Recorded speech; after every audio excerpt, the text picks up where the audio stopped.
So recently, Tesla posted that they have officially hit a very impressive milestone. 750,000 Powerwalls have now been installed worldwide. So we're seeing this boom from the Powerwall 3. Manufacturing out of the Gigafactory is all dialed in. But when we stack Powerwall 3 up against its competition, is Tesla's offering really that good? Or is it all hype and marketing being pushed out by a $750 billion behemoth? Let's set the stage and reveal our contenders. We're going to look at some data over these past 12 months and then find the next 3 biggest players by market share and then size up the Powerwall 3 to that manufacturer's current battery option. So when we look at the data over these past 12 months, Tesla commands nearly half of all reported residential installations at 45%. Now, right behind them is Enphase, who is another manufacturer that's very popular in the industry. Enphase holds right at about 30% market share. So between these two companies, roughly 3 out of 4 projects in the residential pipeline are either using Enphase or Tesla, with Tesla getting a pretty sizable edge here. After this, it gets pretty messy with not one single manufacturer having more than 10% market share. There's a reported list of 12 companies plus an all other group, just making this list grow even longer. Honestly, right now, there's certainly no shortage of battery manufacturers. Companies like SolarEdge, FranklinWH, Sonnen, LG, even SunPower are amongst a 20% slice of the pie. Q-Cells and EG4 are also in the mix, making a small push into the market at around 2% each. Now, even though we won't talk about them today, both of these manufacturers seem to have a lot of momentum in the industry right now. So really don't be surprised to see them grow and take some market share from these competitors. At this moment in time, these numbers right here tell me that it's Tesla versus everyone else. However, does most popular necessarily mean it's the best? Now, for those of you who are new here, my name is Zach. Welcome to the channel. Full disclaimer, I work direct for a Tesla certified installer here in Arizona, but I'm also a consumer and a fan of Tesla products. So you're welcome to take everything I say with a grain of salt. And if this is content that you typically enjoy, subscribe to the channel for more. I appreciate any and all support. Now I'm going to keep this as objective as possible when talking about the facts, specs, my actual user experience representing the Tesla product, and what I see and hear in the space. Let's break down 4 of the biggest players in the industry today by market share. You have the Tesla Powerwall 3, Enphase IQ5P battery, Franklin Whole Home A Power, and then the SolarEdge home battery. The Powerwall 3 is going to be our anchoring point for this review. We're going to break this comparison down in 3 parts. Part 1 is going to be all of our core data points, specs, and the information that gets discussed most frequently. In part 2, we're going to dive into some of the battery and manufacturer's key differentiators and their overall ecosystem. And then in part 3, we're going to open it up to a bit of my expectations and projections for each manufacturer and their market share movement within the next 12 months. Will these manufacturers continue to expand, hold, or get taken over by the competition? Let's find out. Part 1, basic information. This section is going to be the most pertinent to your decision if you're weighing your options between these 4 batteries, since it's all the numbers that consumers are usually looking for. Keep in mind there's more to a battery and a battery installation than just the raw specs, but it's definitely a good starting point. Now, if you're already familiar with the basic information of these 4 batteries and how the Powerwall compares,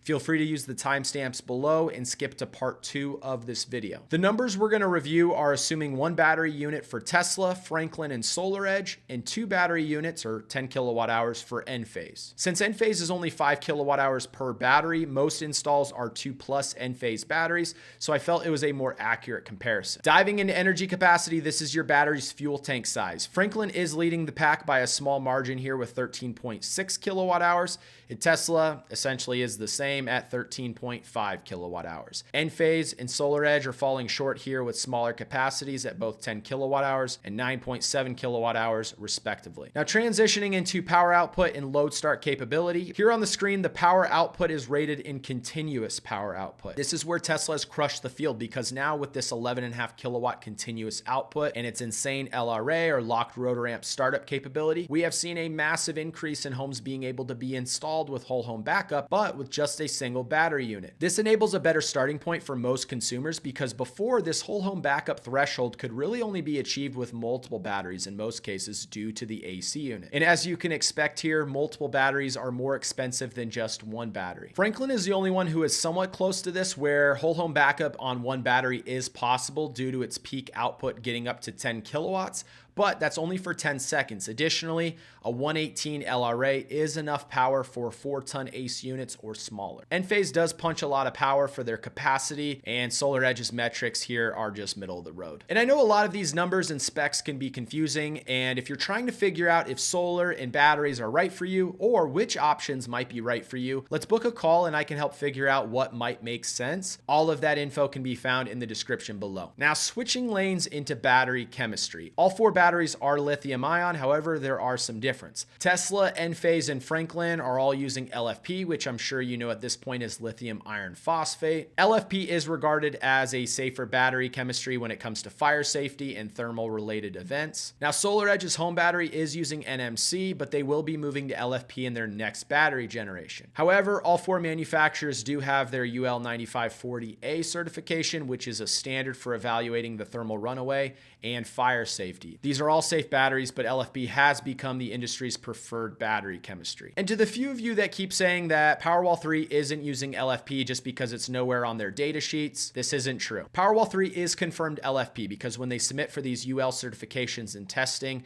they must disclose the battery chemistry, and I've confirmed this with Tesla directly. So it's not a secret, it's just not something Tesla shares on their data sheets. However, it's really not something that's new. Tesla has never been explicit with their battery details for both the previous Powerwall generations and their Tesla vehicles. Moving into warranty duration, Enphase does lead the pack here with a 15-year warranty. However, there is more to a warranty than just the duration. Enphase and SolarEdge offer shorter labor warranties than their product warranty, whereas Tesla and Franklin offer full labor warranties. Now, capacity retention at the end of each warranty is nearly the same for all of the respective manufacturers. However, I would say that Franklin has a little bit of an edge here with their 12-year and 70% capacity warranty. You have to remember when it comes to battery warranties, it comes down to either duration or number of cycles, whichever comes first. Tesla and SolarEdge are both unlimited cycles, whereas Enphase is offering 6,000 cycles and Franklin 6,500. Honestly, when it comes to warranties, they all have their pros and their cons, but if you're looking for just the longest warranty, Enphase wins. Next, let's talk about coupling. When we say AC coupled or DC coupled, it's basically the form in which the power is when it reaches the battery. Is the battery coupled to receive AC power coming off of the inverter,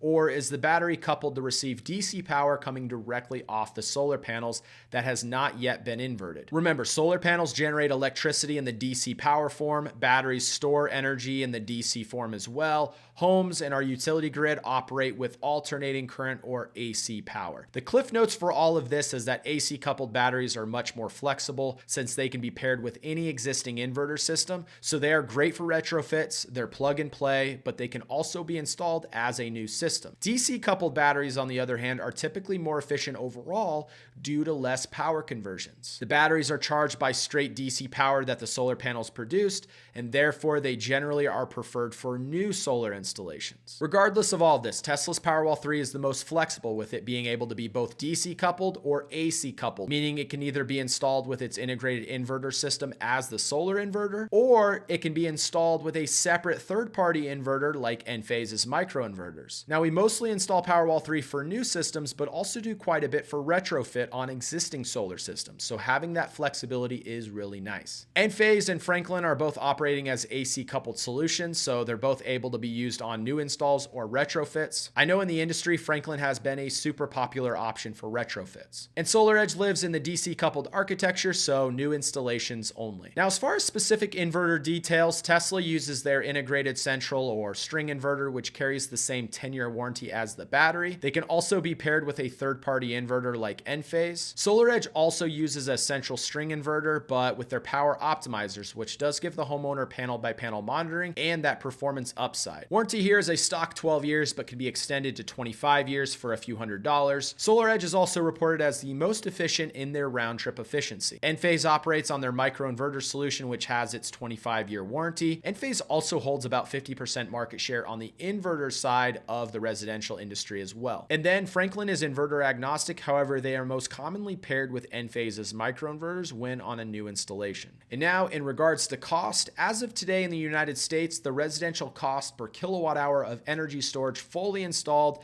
is sitting at about $1,100 $2,178 as of July of 2024. And to clarify here, all of these numbers that you see are an average of what I see in the market, and they do not reflect a specific installer or quote. Of the four, Tesla sits at the lowest cost per kilowatt hour installed on average, with this number getting even lower than shown when paired with the backup switch, possibly by as much as 20%. Keep in mind, this is cost installed by a professional insured installer all in. The battery component is just one part of a battery installation.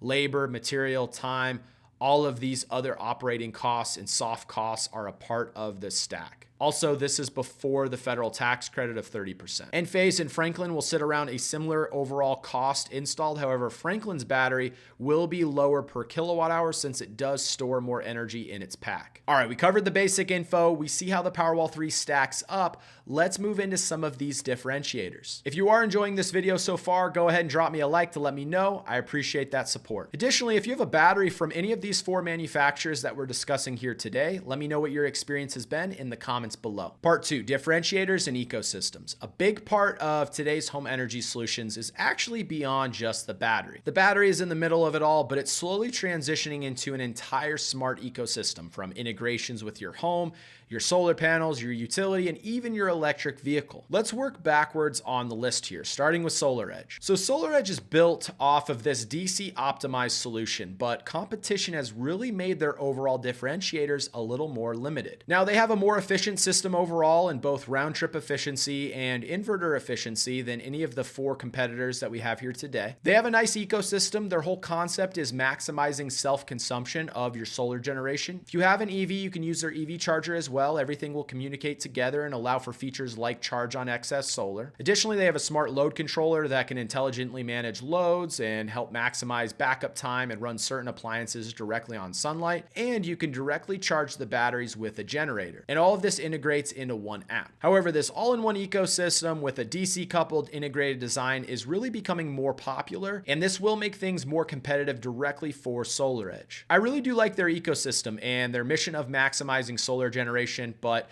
their battery is underwhelming, especially when you directly compare it to the Powerwall 3. There's nothing that jumps out to me as a consumer and an installer that makes me feel like this is a better option. Marketshare has been slipping for them, and I know it's not completely apples to apples, as SolarEdge is set to release their latest generation battery in 2025, but we're going to talk about that more in part 3. Moving to Franklin and their A-Power battery, a key differentiator right off the bat for Franklin is the fact they were intentionally designed to be inverter agnostic and offer that flexibility to pair it with any inverter system of choice, either as a new installation or retroactively if you're looking to add storage to your current solar system. Their ecosystem offers an advanced software that enables your typical time-based rate control, as well as generator integration for redundancy, where you can charge the battery from a generator. So another thing that's cool about the Franklin system is their A-Gate, which is their system controller. It's the center of the entire ecosystem. This A-Gate offers a large oversized bus bar rating of 280 amps. Now, why is this important? To put it simply, the A-Gate will support a huge solar input of 80 amps, which ends up being a little over 15 kilowatts of AC solar power. This helps solve a problem that we see with retrofit installs, where multiple batteries are usually required because there isn't enough battery power to support the solar power that's already been installed. So it just gives you more system flexibility. Additionally, this A-Gate offers a smart circuit module where you can remotely and intelligently manage 3 critical loads, such as an AC unit, laundry, or anything else in the house. This basically helps shed these loads, essentially like a low power mode and a grid down scenario, where your battery doesn't waste its capacity on these heavy draw, non-critical items. But it also gives you more value on time-based rate plans, since it can manage these loads throughout the day. Their app is solid, but the user interface, it's not quite as good as SolarEdge or Enphase, and I feel it's quite a bit behind Tesla's. Now, the user interface can be improved. I mean, just a few years ago, Tesla had a pretty ugly user interface compared to what they have today. So Franklin can make their app look prettier, they can make it work better. That's something that will improve over time. But as it stands today, It's a little underwhelming. That software I feel is really important to the user experience. However, I know they've been working to enhance their software with new visuals, a voice assistant, and more features. Now, just like SolarEdge, Franklin Whole Home is also set to release a new battery in 2025, which will be their A-Power 2. But again, more on that specifically in part 3. For Enphase, their entire ecosystem is centered around their microinverters. I mean, even their 5P batteries have 6 microinverters built into the battery, so they are all about redundancy and not having one central point of failure. Plus, they have that rock-solid warranty. Enphase makes a really nice app, which is probably my second favorite behind Tesla, and their system allows for direct generator integration and integration with their EV charger as well, which enables smart charging and charging from excess solar. Their solution, similar to SolarEdge, will give you that module level monitoring where you can track each individual panel's performance. Now, Enphase has a fantastic reputation both on the consumer and installer level. Their hardware is super reliable, but also does come in at a premium price point for what you get on the battery side. The knock on Enphase that I see is just the physical size of their batteries and the cost per kilowatt hour of storage. Now, most homes realistically will require 3 or more of these batteries to really achieve whole home backup and a high level of grid independence. And once you pair that with the system controller and all the other equipment that's required, you might be talking about a massive footprint on your wall. And some homes may not want or even have the real estate for that. For reference, in similar capacity and power, the Powerwall 3 takes up about 2 feet of horizontal wall space. That would take Enphase over 4 times the same amount of wall space. That might not be a big deal to you, but it's just important to know because it is a very involved installation. If you want the benefits of Enphase on the inverter side, but a different battery manufacturer, you could always pair Enphase with Franklin or even Tesla. Now, Tesla, I believe, has gathered a lot of market share, not only due to their branding and their reputation, but also their ecosystem and the overall customer experience that it can provide. If you're already in the ecosystem as a Tesla vehicle owner, or you plan to be, this is probably the route that I would consider. Everything communicates really well, looks really nice on their app, and I expect Tesla to have the biggest edge when it comes to software advancements to continue to bring more value to your hardware. As far as this hardware, we saw the specs, and when we integrate this performance at their price point, it's really not a surprise as to why they continue to dominate market share. And if we can install the Powerwall 3 with Tesla's backup switch, that's where we really start to see this gap increase. It's the cleanest installation aesthetically, offers whole home backup, reduces cost, and simplifies everything for both the installer and the homeowner. I see a lot of comparison with Tesla and Apple. Apple doesn't dominate the smartphone market because they necessarily have the best phone. It's because they offer fantastic software that's easy to use and offers a great user experience. But to its fault, it doesn't play nice with non-Apple devices, and Tesla can be somewhat the same. My main drawback of Tesla's Powerwall 3 is the fact that there is one critical point of failure for both the battery and the solar system. Now, in the event of a failure, if you can get your equipment swapped out by your installer in a timely manner, it is less of an issue, but there's no level of redundancy when using their all-in-one solution. However, that's true for any system that's operating on one central inverter. That's not unique to Tesla. And since Powerwall 3 does have the flexibility of being AC coupled, it can be paired with any inverter system of choice, but it may come with some performance drawbacks. Part 3, let's talk about some projections. Now, a big component of holding market share isn't just making a great product. It's about multiple things like having the distribution channels, the installer networks, manufacturing power, resources, approved vendor lists for lenders in the industry, and having that reputation in place. Installers do not want to experiment and learn products that may not offer much demand or discernible edges. These product edges could be performance-based, cost, ease of installation, or branding. This doesn't make the other products bad, it's just a matter of fact. So pushing off these big players in the space, it's going to be really challenging, but it can happen. So what's ahead for these 4 battery manufacturers? Starting off with SolarEdge, as I mentioned in part 2, their market share is slipping on both inverters and batteries. Now, why has this been the case? Inverter failures. I can't tell you how many inverters have needed to be swapped out due to failure since 2021. This was a pretty widespread issue in the industry that frustrated a lot of installers. It created a lot of unhappy customers and bad reviews. I mean, SolarEdge handled the issue, but it still didn't change the fact of it happening. You could have the best product in the world, but if it's not reliable, installers will lose confidence and they will pivot. Now, I know SolarEdge will be rolling out their new battery in late 2025, which is going to be a solution using individual battery modules that can be stacked vertically. These are becoming more and more popular, where I've seen them from Point Guard, Q-Cells, and Canadian Solar. This new option includes a proposed power output of 11.5 kilowatts, which is on par with Tesla, and capacity bumps up to 17.6 kilowatt hours per unit,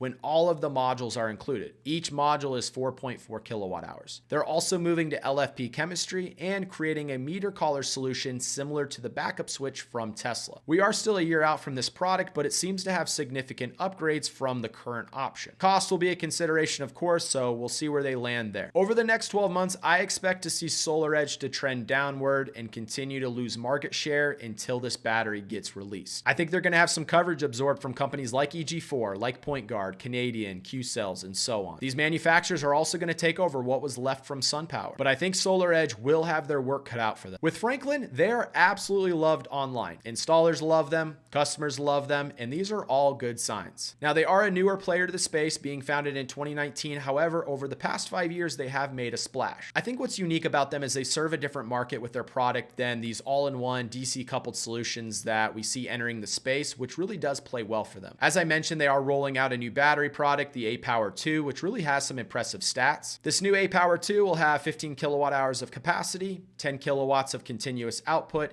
and a load start capability of 185 on the LRA. It also comes with a 15-year warranty. I think when you look at what this A-Power 2 can do, it really catches your attention. They mentioned the release date for the A-Power 2 is going to be Q1 or Q2 of 2025. Just like with SolarEdge, I'm curious to see what kind of price point this battery comes in at. For market projections over the next 12 months, I think it could really depend on the availability of this new A-Power 2. I would expect to see them trend upwards. They have seen some fluctuations over the months and the years, but I like what they're doing, and they seem to have the brand and the reputation behind it. Just like with Franklin, Enphase is loved. Installers and customers are all huge advocates of Enphase and their product offering. And for good reasons. I've personally always been a big fan of their products. On the inverter side of things, I expect them to continue to dominate the market. However, on the battery side, I think they're going to continue to do well due to the amount of customers that they already have under their umbrella that will be eventually looking to add storage. But 30% is a lot of market share, and I think they may give up some coverage to not only Tesla, but also Franklin, especially when you look at the specs from this new A-Power 2. Now, it hasn't happened yet. There's no trend line showing this, as their percentages have remained pretty consistent,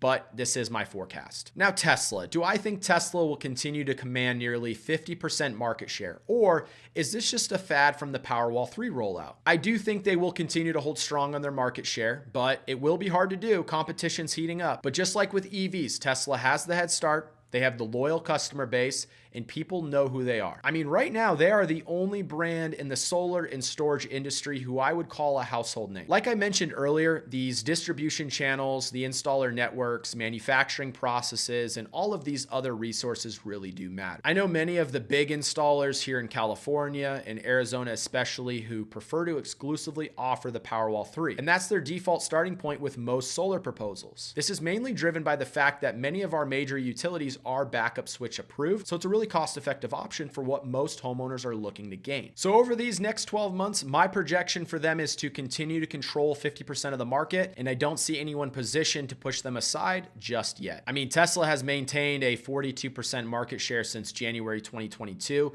so only 4 of the 32 months worth of data that we talked about today are actually from Powerwall 3 installation. Here's the good news for everyone else. Utility policy, market conditions, and the Powerwall 3 has pushed the industry to view storage a little bit differently. We're seeing a large uptick in our attachment rate, meaning more and more people are getting storage with their solar than ever before. So the pie's gotten larger, which is great for competitors entering the space. But for now, Tesla is king of the hill. If you guys enjoyed, drop me a like, subscribe for more content just like this. YouTube thinks you might enjoy this video next. If it looks good to you, check it out. Thank you for watching the video, and I will see you all next time.